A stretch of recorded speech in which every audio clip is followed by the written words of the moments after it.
আসসালামু আলাইকুম এভরিওয়ান, কি অবস্থা সবার? আশা করি সকলেই ভালো আছেন। তো আজকে আপনাদের জন্য নিয়ে আসলাম কিভাবে আপনারা ভোটার এনআইডি কার্ড দিয়ে ভোটার সিরিয়াল নাম্বার দেখবেন। তো তার জন্য আমরা সময় নষ্ট না করে এক্সাম্পল হিসেবে আমরা এখানে দেখুন আপনার ভোটার নাম্বার, এখানে দেখুন ভোটার নাম্বার এবং আপনার কেন্দ্র মানে কোথায় গিয়ে ভোট দিবেন লাইভ লোকেশন দেখতে পারবেন। তো আমরা সর্বপ্রথম চলে যাব প্লে স্টোরে। প্লে স্টোরে যাওয়ার পরে আমরা সার্চ বারে সার্চ করব smart election management BD. Smart election management BD search করার পরে এই অ্যাপসটি আসবে। এই অ্যাপসটি আমরা ইনস্টল করে নেব। ইনস্টল হয়ে গেছে আমার। তারপরে আমরা ওপেন করে দেব। ওপেন করে দেওয়ার পরে কিছুক্ষণ একটু লোড নেবেন। লোড নেওয়ার পরে এখানে ইংলিশ এবং বাংলা দিবে। আমি ইংলিশ সিলেক্ট করতেছি।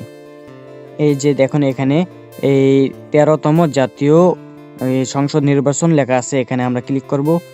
এখানে ক্লিক করে তারপর যেহেতু আমরা এনআইডি কার্ড দিয়ে আমাদের ভোটার নাম্বার ট্রেস করব, সেজন্য আমাদেরকে এখানে সার্চ অপশন আছে না, এখানে দাঁড়ান মার্ক করে দিচ্ছি।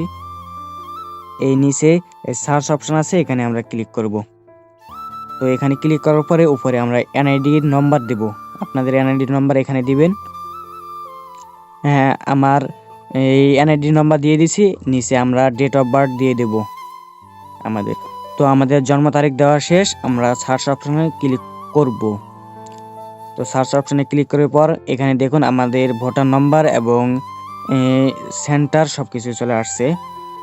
সব কিছু এখান থেকে আপনারা লাইভ লোকেশনও দেখতে পারবেন, কোথায় গেলে ভোট দিতে পারবেন।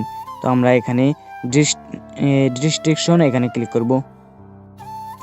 এখানে ক্লিক করার পরে আমরা এই ম্যাপে নিয়ে চলে আসবে। ম্যাপে নিয়ে আসার পরে এখান থেকে দেখতে পারবেন, ম্যাপে গেলে দেখতে পারবেন। তো আশা করি এই পর্যন্তই আপনারা বুঝে গেছেন কিভাবে এনআইডি সিরিয়াল মানে ভোটার সিরিয়াল নাম্বার বের করতে হবে।